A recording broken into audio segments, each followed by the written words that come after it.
Hey guys, எல்லோரும் ரொம்ப நாளாக ஹோம் டூர் கேட்டே இருந்தீங்க. கடைசி வரைக்கும் என்னால் எடுக்கவே முடியல. இப்போ நாங்கள் வந்து இந்த ஹோமை ஷிஃப்ட் பண்ணிவிட்டு கேரளாக்கே போக போகிறோம்.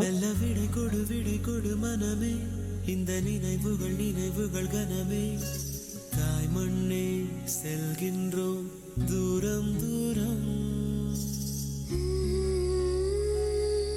இங்கு உறவுகள் பிரிவுகள் வருதே, சில அழகிய வழிகளும் தருதே. போகின்றோம் போகின்றோம் தூரம் தூரம்.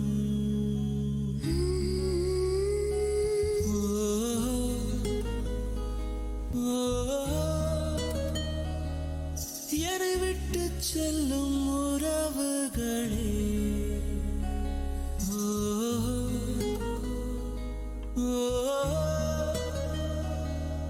உயிர் தொட்டு செல்லும் உணர்வுகளே.